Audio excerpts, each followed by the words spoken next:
Good afternoon, everybody, and welcome to today's work session for Monday, November 17th, 2025. I'll do a roll call. Mr. Bozen? Here. Mr. Nichols? Here. Ms. Creighton-Smith? Mr. Childs? Mr. Simon? Here. Ms. Wilder? Here. Mr. Foyce? Madam Clerk? Yep. I would like to nominate Mr. Nichols to chair the meeting. A second. All those in favor say aye. Aye. All right, take it away, Mr. Nichols. There you go. All right, welcome everyone to that work session meeting for Monday, November 17, 2025. I'd like to make a motion to approve the agenda. Anyone make a Second. motion? Do we have a second? Thank you for Second. the motion. What are you two? Oh, Sorry. yeah. Second. Motion second. Thank you. Motion made with a second. All in favor, say aye. Aye. All right. Chair? Motion approved. Ms. Bozen. The motion to approve the minutes from November 3rd, 2025 work session as proposed or amended. Motion been made. Do we have a second? Second. Motion been made with the second. All in favor, say aye. Aye. All right, first up, we have the updates from the sanitation department and street departments.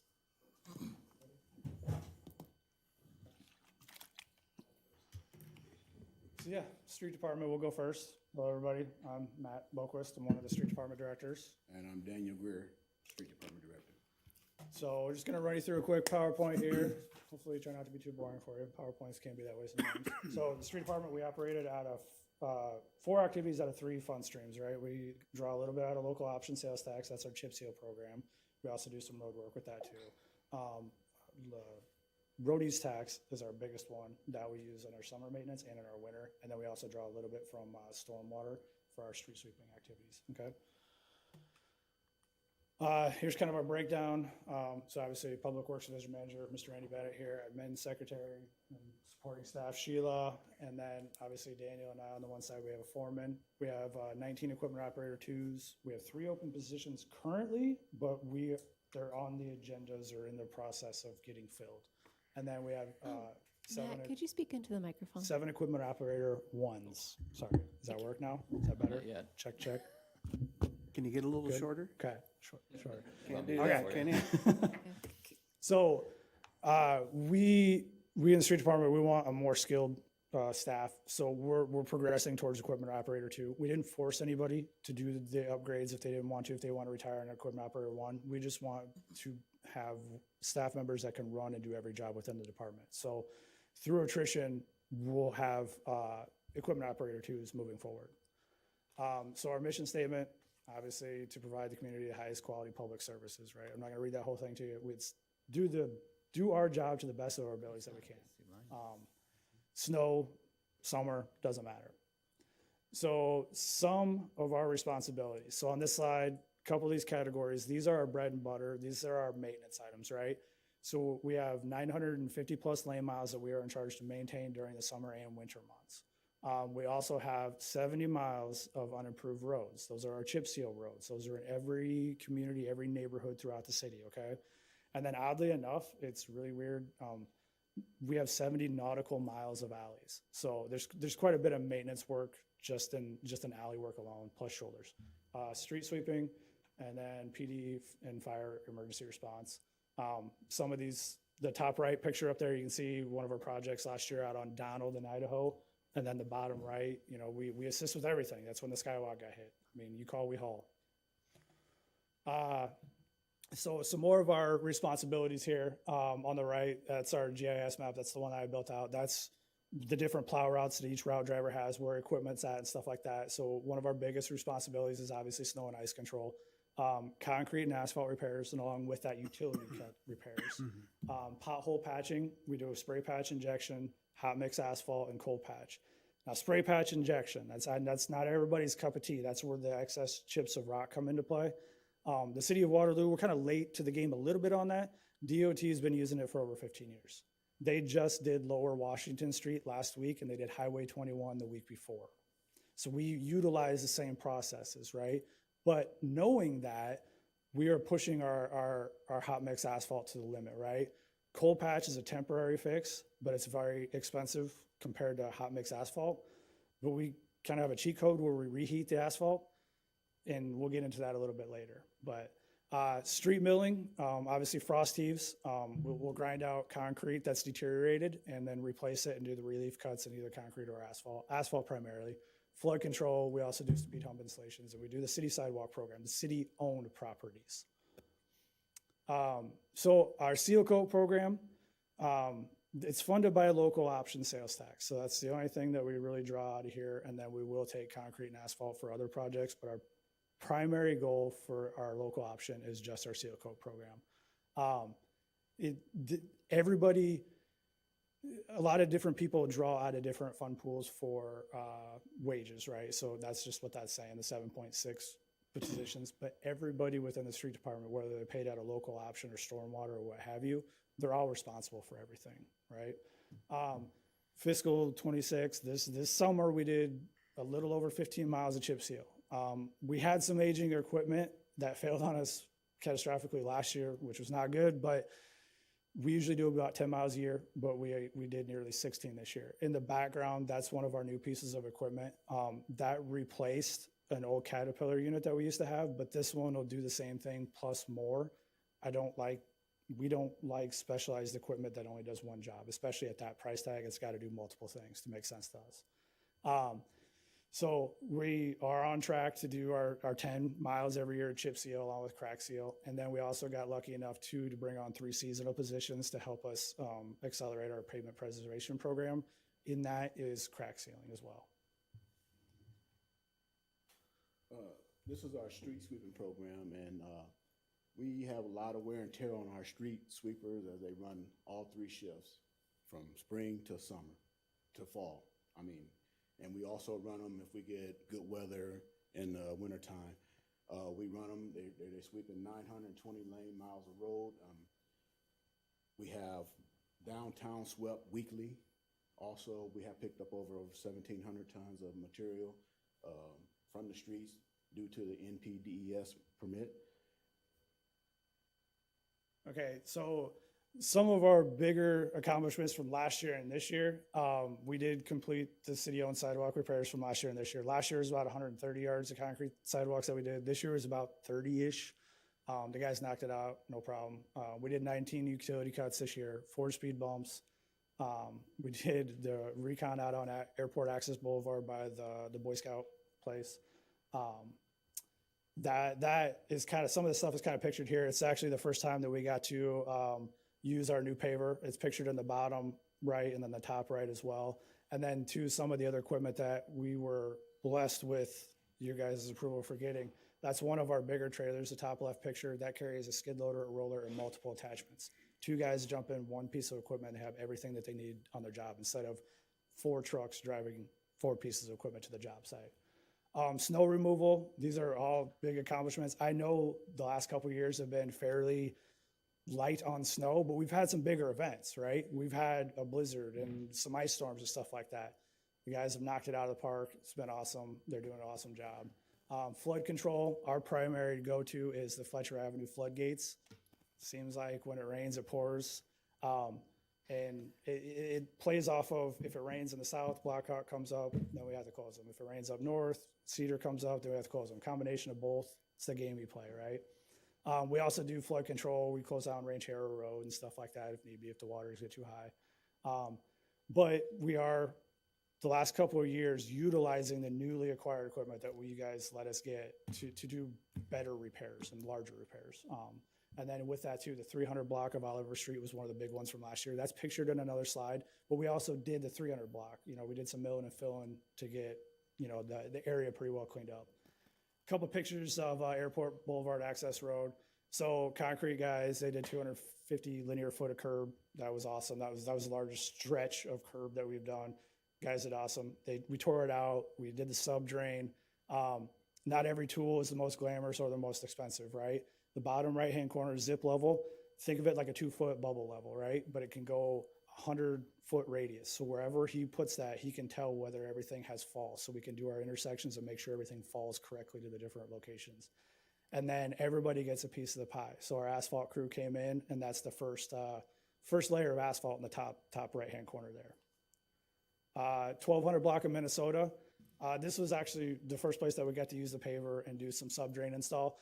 It's a little hard to see the bottom left-hand picture. Right in the middle of the block, it was a frost heave. It was quite a large one, about the size of a car-ish, right? So that whole area needs to be cored out and dug out. Well, then get into it, it's like, okay, we need to install sub-drains. That way the ground underneath the road drains properly to not affect the roadway. So we did that. We cored it out. We installed the sub-drains, tied it into the storm sewers. And then it was like, well, we're here. There's a lot of other asphalt that we could do because it was cracked and delaminating. So we ended up doing the majority of the block. So then the top left-hand picture there is what it looks like afterwards. Some more highlights and accomplishments. Like I said, alleys are big, right? Alleys are huge. So 170 plus alley repair. These are the requests for alley repairs, right? So it takes a lot. Like I said, we did a little over 15 miles. We reconned 18th Street and Commercial. That one, super stoked about. We're all part of the same team, right? City of Waterloo. So we had a pretty good storm this summer. Forestry, everyone pitched in. We spent 2.5 weeks. If the guys weren't running a piece of equipment, picking up brush, they were hauling it to the yardway site. We hauled about 5,000 cubic yards of storm debris in those 2.5 weeks. Block by block, street by street, from one end to the next. That's all we did, 2.5 weeks. You can see your picture up there. I saw that. 18th Street and Commercial, okay? This one has been bugging us for a long while now, but working in conjunction with the engineers, because we had 2 bridges down and getting reconned, we had to wait on this, right? We had a window a couple of weeks ago, so we went for it. So we knocked out this whole intersection. We worked with sewer. Sewer, I think, did 7 or 9 manholes and a couple of stormwater intakes. So they piggybacked off our traffic control. So just a couple of pictures of it in progress. I know people don't like roads being closed, but I promise you it's better. I mean, you can see the before and after. Drive down it. I'm super proud of that one. We also got lucky enough to do the permeable alley. So this one is behind the American Legion post on Commercial and 6th Street. So this one, over time, they do sink. We've never done anything like this before, but where there's a will, there's a way, right? So there's no piece of equipment that could pull all these blocks. So they pulled all these blocks by hand. They dug out the rock that was dirty, put in fresh, clean rock, graded it, and reset every block. So that was a fun one. We've never done it. We didn't know how long it was going to take us. It only took them like a week. So that was really cool, really cool. The guys did a phenomenal job. On this one, I'm really happy to have you guys give us the opportunity to do. This is some pictures that we take that we went down to the Waukee and Des Moines area, and we're networking with our peers. We're able to go down there and do spot training and rodeo.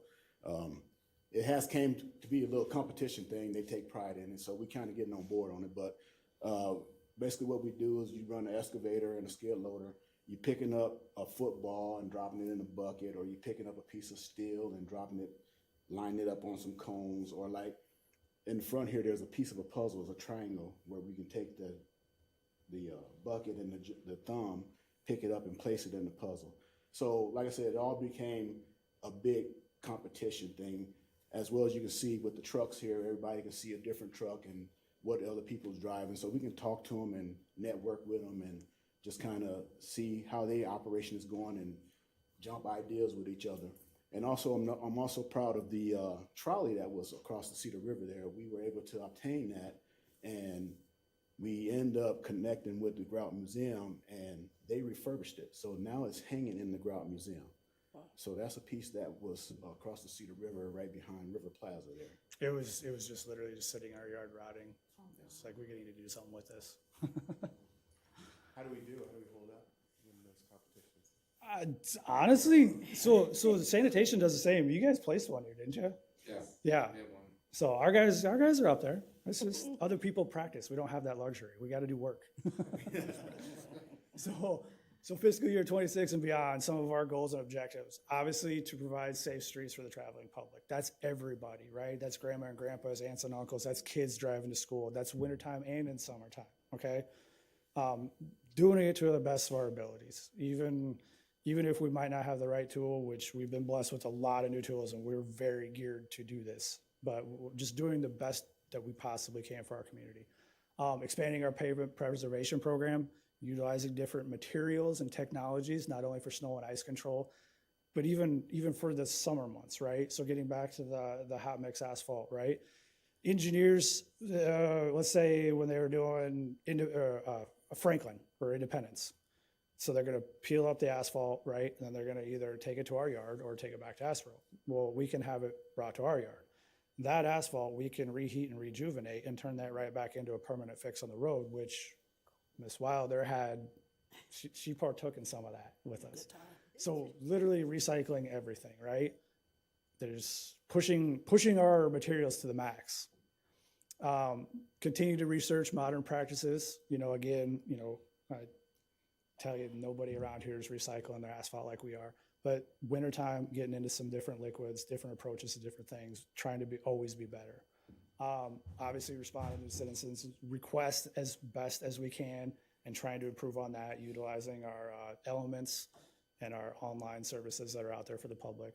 And then we're back to, our 10, 11-ish miles of seal coat. This will be our last year. This coming summer will be our last year on a full 6-year rotation of everything in our catalog that we know of chip seal being coated at least once within the last 6 years. That's huge to me anyway. Wow. It doesn't look like a lot, but you have to have goals in life, right? So our goal is 1,000 yards of concrete and 1,000 ton of asphalt. We might make it, we might not, but it gives us a starting point to aim for and to work towards. So, you guys got any questions? Mr. Chair, Yes, sir. just a couple. How many street sweepers are operational right now? Right now, 2, is it 2? Two, the 2 Pelicans, yeah. 2 out of what? 2 out of 4, Okay, the other ones are down mechanically or what? yes. And on that spray patch injection, and you say the DOT uses it, why is it that we have so much issues with rock chips from this system as opposed to the DOT? I've never got a rock chip in my window on the DOT road, but I've been getting them from when you guys put it down. Yeah, the best answer I could give you that makes sense in my head, when you look at where the DOT is using it, it's higher speed, right? So that first car or two or semi kicks the gravel off towards the curb line, right? Where we're using it at is much lower speed, 25, 35 mile an hour. So it's staying on the road surface. It could be a mixture. It could be how much that operator that day is putting down for oil and how much he's not. And the whole goal behind the excess chips is so that way you don't gather tar on your vehicle, right? The excess chips are there to absorb, I guess, the excess oil. But it's also worth noting too that the chip seal program, the 70 miles, the only difference between the spray patch process and emulsion is one has a polymer in it. Otherwise, it's the same exact process. My only concern was motorcycles. When you see Right. it downtown, it looks like a gravel road some Yep. days at certain streets. And my concern is bicycles and motorcycles. Correct. Yeah, absolutely. And we try to respond to those. We try to have a sweeper out within 24, 48 hours, trying to get them cleaned up as quick as we can. And my Absolutely. last question had to do with that new equipment that you showed on the seal coat program. Does that need to be trailered, or is that roadworthy? It's roadworthy. Yeah, it is. I mean, obviously you have pilot cars and such, just like our. I was going to say, it doesn't move very fast. No, it I've does seen not. it on the road. No, sir. Okay, that's all I have. Thank you. Mr. Chair? So when I get a lot of calls for, and I don't know what you guys can do about it or if it's even something that's in your purview, but we've all seen the ruts when you've got concrete, somebody's yard, somebody's taken the corner a little too sharp. Oh, yeah. And they've dug that out and there's a huge drop off there. I get complaints about that a lot. I don't know, maybe it's just me. Do you guys ever get the same ones? It's just like, I get a call once every other week. Oh, there's a big rut over here. Is that something is that the yard owner? Or is it in the easement? Or is that something that you guys address? It's probably worse in the spring when the ground is thawing out. It is, yeah. I mean, starting out, could it be a design issue where the intersection, I know we've had to redo some stuff on Green Hill. I'm just looking So- for an answer for when they Yep. call me. I don't have to ask Yeah. you guys. I'll have it in my. Randy Bennett, Public Works Division Manager. So typically, once the road improvements and stuff have been done, if there's unfortunately where vehicles are kind of cutting the corners, if it's not necessarily in the road portion, usually it's more of a homeowner's responsibility to do that. They can go to the compost site, which we do have material for which they're paying to be able to use that. But yeah, typically we don't come back and kind of fill those. The only time that we really do that is if it's actually like right on the shoulder portion, more because right next to the road pavement, and they're kind of cutting that more for semis, larger traffic. Sometimes we'll do that with something that's more hard surface, but usually in more of your residential areas, the smaller stuff, that would actually be something that the resident would have to maintain. Okay. So if they have a complaint, I'll just tell them they have to talk to the resident. Okay. Thank you. Any other questions? Sir, are we gonna be able to get through the sanitation portion today? Because we got 10 minutes and 15 slides. Yeah, we can push it for next week. I was gonna say, we can reschedule to a following meeting date too. Just, I mean, if you wanna do it, you can, but otherwise, we can definitely reschedule so you got plenty of time for question and answer. Okay, we'll wait then. I didn't want to cause an issue, but No, right, that's so fair. we'll We go ahead don't and have a very full motion to schedule. adjourn. The motion to adjourn? Second? Motion been made with second. All in favor? Aye.